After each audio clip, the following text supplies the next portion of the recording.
Buli akola mu kiyumba vidiyo eno togiyitako. Ba housemaid yonna gye muli vidiyo eno yammwe mbegayiridde temugiyitako mugirabe. Akatambi akali mu vidiyo eno ka mwana muwala mukozi housemaid akola mu nnyumba nga ggwe, wabula yavuddeyo n'akonfesinga nga ye bwe yeebaka ne bba wa mukama we ate nga tekiri mu mbu yayogedde bwogezi ng'ali ku mpewo ng'ali layivu ng'alina gwanyumiza n'agamba nze nze neebaka ne baba era mmwe mwenna abawala abateebaka nababoosi bammwe nga babasabyeko temumanyi kye muliko. Nze nno ŋŋenda bajjirayo amazima nga mumaze okulaba akatambi kano. Amazima gano eno njagala ogagendereko munnange kubanga jjukira obulamu kyekisinga. Jjukira obulamu kyekisinga ate era njagala ojjukire nnyo etteeka ly'obwenzi mu nsi zino ez'Obuwarabu liri ki.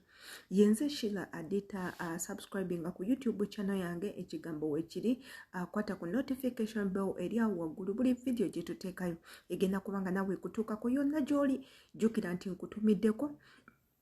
Mbagala nnyo mwebale kwekuumira kweguba nga gwe mulundi gwo gusoose okuyitako ku channel yange eno. Ekyo nkikwebaliza muganda wange. Leka nga otubuulidde w'osinziira okulaba video zaffe teekako n'amannya go osobola otuwa obubaka bwo tubeere nga tubukuyisizaawo. Kansooke mbatwaleko nnyo mu katambi kano nga sinaba kwogera nnyo bino na biri. Njagala nsooke mbatwaleko mu katambi kano eno mukawulirize bulungi nnyo. Tugenda kubanga tukabawako endowooza ate mbaleetere n'abantu ab'enjawulo abalina kye bateesa ku kano akatambi. Katugendeko mu katambi. Naye baba kyankola okimanyi? Nze biridda bye nali neekozaakoza nga baba yagala kunkwata mbu neŋŋaana. Nze sikyabiriko nabivaamu. Kazungu nze mpagira Kadama, nze mpagira Kadama okuba ku baba. Nze era Kadama ng'oli eyo nga baba takuli oli musiru. Ogwe weesibye mu bwavu. Gwe weesibye mu bwavu. Gwe weesibye emirembe saawa zino ntudde. Kazungu nze bano abaana kabaweyo kateeke kamba kategeere bulungi nnyo. Olaba bano bababa agenda okulaba ng'oyiringula amabina bw'oti aba yayimye edda kati ajja okukwatako bw'ati aba yayimye edda aba agenda kumalira mu bitambi akuwa 15,000. Otegeera ng'amaze mumwesa mu bwavu ate abakazi mulina nnyo tekiniki efunza mbu n'omukwatira mu magulu bw'oti n'atayingirayo mu mbabwati. Omwana butotawo bano bababa naye totawaana kufunza obumala budde. Olaba bano esooka obuntu bwawe butono bwe buti ne bw'otosobola namulopa ku poliisi mbu yakuleepiisa bagamba yakozesezza ki. Era osobola kati Kazungu nze mpagira Kadama okubaako bababa. Okusinga nze mpagira Kadama okubaako mu bbanga. Gwakatapu okamanyidde no? Oyinza n'okwekuba akataapu akwokya ne kakwokya wansi. Anti olaba boogenda mistake nga bagudde hiita nga tomanyi. Oyo omwana atasobola kukola eryo bbuba ng'omwana oyo tebamulya ng'amulabira kubalya bingi. Kisooberera ne kimukuba at least olugalo. Olekaba ne wansi eyo walwadde eyo waliyo egundi amabwa. Ate no Mukunja yaŋŋamba mbu Yiga Sharifu ekyamusuula eddalu mbu Yiga Sharifu mbu yagezaako okuwungayo maama we ne taata we.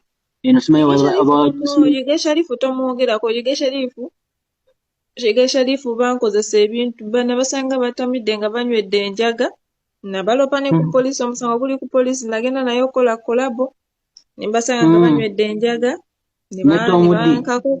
ne bankako okukola vidiyo okubakwatirira we sitategedde okunkwatirira omusango guli ku poliisi mbw'oli bamala bakwata wuli ekyakuyingira oba tewali kyakuyingira.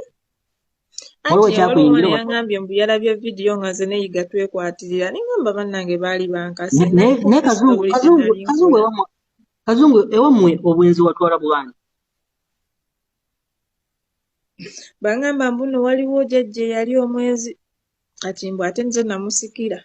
Saawa zino olina simanyi kano kalasopulo olina ono simanyi yaliwo amatooke nalabako ne nakeera bannange.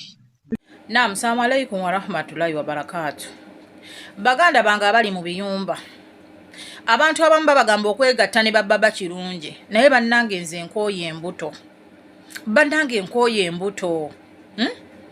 Abaana bangi abaana baba rapinze kyokka waliyo ababawaga nti tuweebake ne baba.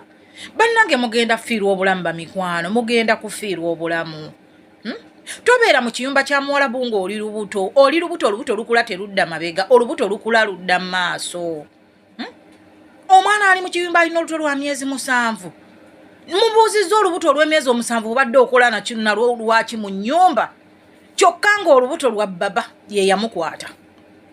Mbuuze natyo okwogera. Olubuto luli myezi 7 asigazza emyezi 2 azaale. Mubuuzizza ebbanga lyonna olubuto obadde olulinze atimbwa nti wano mu nnyumba omukazi akozesa ggata, mbadde nga neesiba ggata ne ŋŋenda ne nkola, naye kati mu butuufu nali mmanyi nja kumulimba ntambule ŋŋende naye biganye, olubuto luweddeyo. Bw'atuuka mu luumu ng'asumulula ggata. Namubuuziza ne mugamba ery'ebbanga lyonna obadde okolanga ky'okuyo okunoonya obuyambi abantu basobola okukuyamba. Baana mmwe mugenda kufiira mu biyumba by'Abawarabu nga naye mwesse mwekka. Ki ekikubeeza mu nnyumba n'olubuto? Lw'omanyi nti ddala omwana we waka yandeepinze, omusajja we waka yandeepinze, ne bw'abagada n'amaani ne bw'abadduleeva puliizi.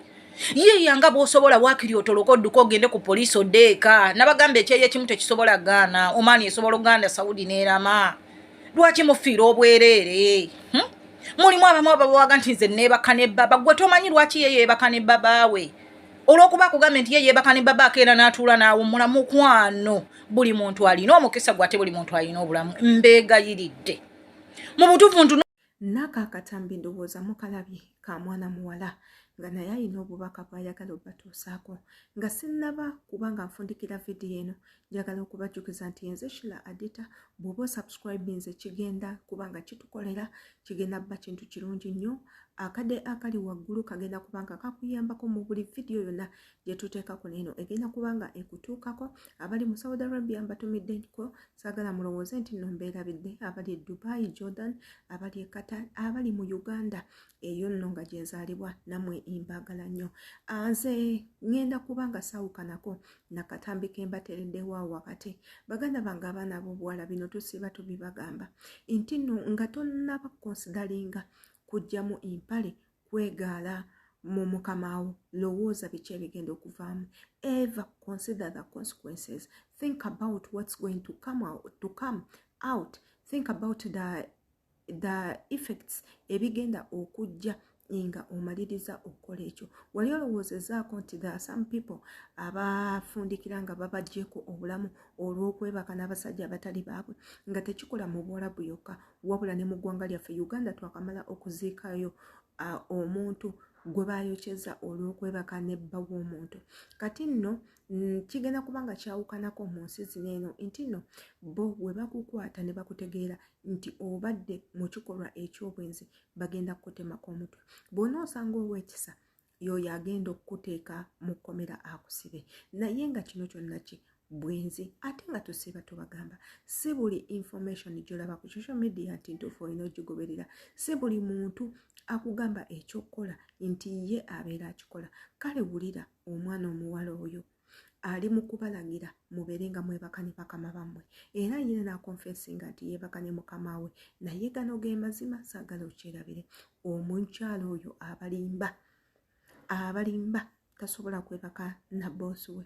Ayinza okukisobola naye takikola era teyeebaka naye, kubanga singa abadde akikola teyandikyokedde ku live kaate n'abategeeza nti no yeebaka ne mukama we. Abantu we batyo abasinga bwe bavangayo ne babagamba ebintu nga bwe bityo tobikkirizanga, kuba ebiseera ebisinga ye byakugamba si byakola. Agenda kukkirizisa nti abikola, ogenda ogwe mu buzibu, ebinaavaamu agenda kudda eri aseke. Nze nsiiba mbagamba nti social media eno mugiraba eriko buli kika kya muntu. Mulimu abantu bo nga bo obulamu bwabwe banyumirwa nnyo okulaba bannaabwe nga bali mu bizibu. Mulimu abaliyo nga bo bajja kusomesa, bala kweyambula, bala bazinirako bimansulo. Byonna ebintu ebyo byenjogerako musiiba mubiraba ku intaneti. So okusalawo kuli eri gwe, naye nze nga mukozi munnammwe mbeegayiridde ekintu kino tokikola osobole okutaasa obulamu bumiikirizaako. Omusajja ogwo ojja kumufuna ngozeeyo ewaka. Yenze Shila Adita, beera ng'osubscribinga ku YouTube channel yange, kwata ku notification bell eri waggulu buli vidiyo gye tuteekayo egenda kumanga nawe ekutuukako bulungi nnyo. Imbagala nnyo, Mukama nsaba abeere nga abankumira.